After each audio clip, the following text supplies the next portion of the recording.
Hey, we're joined by one of the best draft prospects in the country, a man that dominated for both the Dandenong Stingrays and Vic Country this year. It is Cooper Hines. Cooper, thanks for coming on Gettable. No worries, boys. Thanks for having me. It's great to have you in. What's the week hold for you?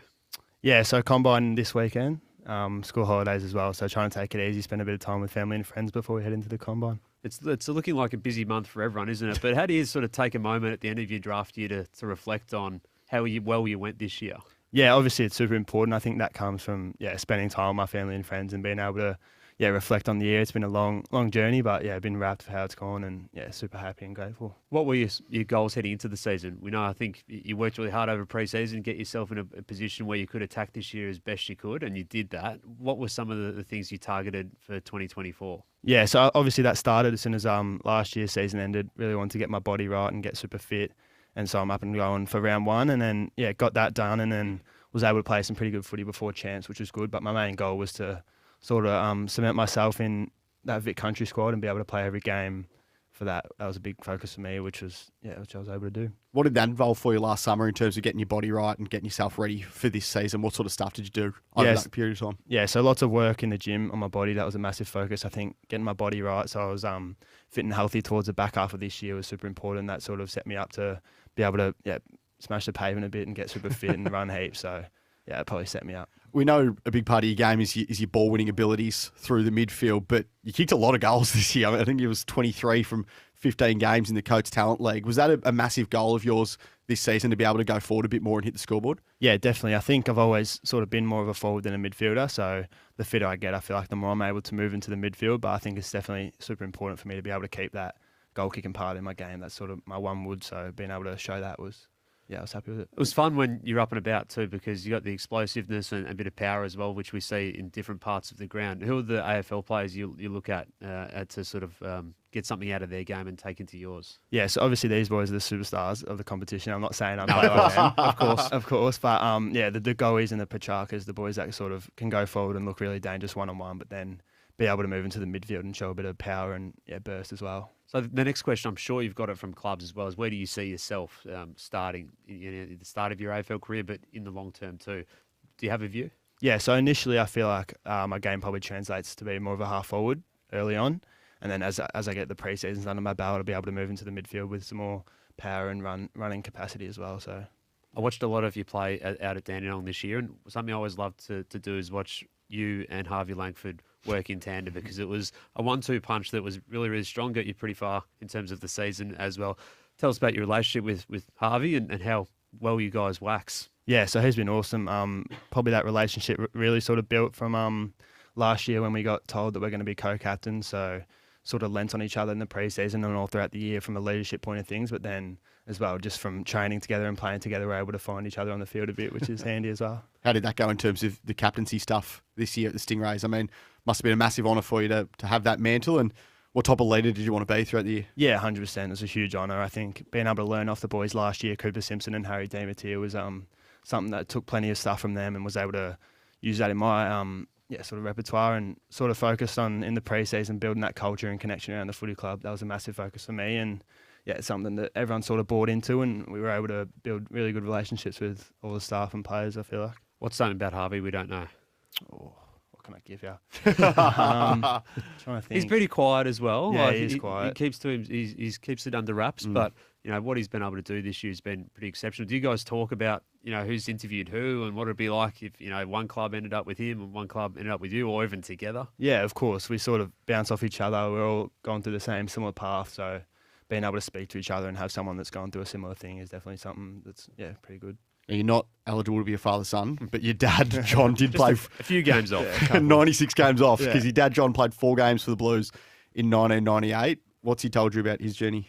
Yeah, so he doesn't really talk about it too much. It was a short career, but he just mentions that obviously it's hard to get there and got to work super hard to get there, but he doesn't really reflect too much on his short time at Carlton. You're a Carlton fan because of that, are you? Nah, I'm Tigers. Yep. Yeah, so Dad's mum, my nanny, she's mad Tigers, so I grew up going to all the games with her at the G, and grew up a Tigers, man. But you do still have some family links through your old man at Carlton. So Yeah. you went through on a bit of a tour through earlier in the year and bumped into some familiar faces for him. Yeah, definitely.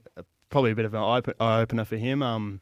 running into the boys, I think it was Luke Power and Sammy Hamill as well. So seeing some familiar faces around the footy club was pretty cool. We spoke to Toby Travaglia yesterday about some of the clubs who've been on the road to interview him over the last couple of weeks. Have you been the same, where clubs have taken their chance to have some interviews with you before the combine? Yeah, so I think probably started a couple of months ago when they all sort of started to reach out and want to come over and have an interview with me and my parents and that sort of thing. So that's been cool. You won't be testing at the combine this weekend. You got a bit of an ankle issue, which you carried through the back half of the season a little bit. Tell us about how that's going and what actually happened to it, because you copped a knock. It was against Murray, was it? Yeah, so in the last quarter against Murray, I sort of jumped, and then when I landed, rolled it a little bit. So got scans the next day, and it was a bit of a tear in the ligament, midfoot. So it wasn't ideal timing as well leading into finals, but I had a couple of weeks off and came back against Skippy, I think 3 weeks later, which in hindsight was probably a bit early and probably could have given another week. But rehabbing that, the swelling, sort of redid it against when we're doing combine training a couple of weeks ago. So it swelled up a bit, but it's settled down and it's back on track. So, given your size and strength and as we spoke about before, your power, do you actually look at AFL players and over the past 6 months and think, I can do that? Yeah, I can do some of the things that they've done, and think early next year, once you get into an AFL system and get through a pre-season, that you'll be targeting playing next year? Yeah, definitely have that confidence and belief that I can match it with them boys. Obviously, a AFL pre-season would be huge for me, being able to put on more size and hit the ground running and be as fit as I've ever been, and that would definitely set me up to, hopefully we'll see how we go. Got to get on the list first, but set myself up for a good year next year, hopefully. Well, Cooper, it's going to be a massive couple of months for you. Thank you so much for coming on Gettable. Good luck for what's in store, and we can't wait to see you in action at AFL level next year. Thank you. Thanks for having me. Thank you. Cooper Hines there. Well, Cal, we are very grateful to be joined by our next guest. It is James Pitcher from Bravo Management, the manager of Cooper Hines, who we just had in the studio. He's a wonderful kid. He's a ripper, Cooper. So, and thanks for coming in, boys. It's good to see you. You can say that. I've got the home shorts on here, so no, great to be on with you. Where does he fit in, do you think? It's an interesting one, and I know there's still so much to unfold with free agency and trade and whatnot. But I mean, I'd like to think he's a first round pick without putting that pressure on him. But again, it will depend on who's picking where. Ultimately, the club that he supports in Richmond, they could shape the draft at that top end if they're going to have these, reported 6 picks within 25, 30. So you just don't know. But he's had a sensational season, consistent throughout. Carnival was great, and I think importantly finished really well during the finals as well. What about Ollie Hannaford? Because he's come with a rush. He broke into the fandom form guide top 30. I saw that. In September edition. He must have been wrapped by the guru. His life's made now. But his grand final was even better than some of his other form as well in a losing team. So where do you think he's fitting in? I think we talk about his year. He's a great story for kids in future drafts as well. That at the start of the year he was probably seen as a maybe back end draft rookie sort of type. His nationals could have gone a completely different direction. He kicked 3 points, 2 points, then moved down back for the third game and was unfortunately left out of the last. And we had a conversation after that as to he was just wanted to know where he was at. So I said, well, mate, we're probably more in that rookie sort of spot at the moment, but you've got a decision to make. And he went forward and he kicked countless goals. And I mean, the grand final game was probably summed up that back end of the year, whereby he sat in the goal square for 15 minutes. The ball didn't come down, and he just wheeled himself into the contest and finished with 20-odd touches and a beautiful goal in the second, I think it was. So, yeah. Jack Ow as well has played some great footy this year as a big body midfielder. The one I want to ask, who's with your group too, Elwood Pickett as a father-son. Clubs love father-sons. He's part of the St Kilda program, which obviously his father Justin played. How much interest have they shown in him, and is that looking like on track for them? He's had a really good relationship. He did a pre-season, a week during the pre-season, I should say, with the Saints, and they've been really supportive of the father-sons and the NGA prospects down there. I mean, obviously they've got a bit to consider with Adrian Cole and Lenny Hoffman as well as to. But I mean, they're making the right noises. But without saying it's across the line, I'd like to think that he's back into the year in that game. He put up a Murray with 5 goals and 25 touches. Could really show what he can do. What about Jacob Wiedering? One of yours. He's already been drafted. He's not in the draft. He's not in the draft this year. He was. We released the. He was pick 1. Lock it in. He's turned into a pretty good player. He's a very good player. Yeah.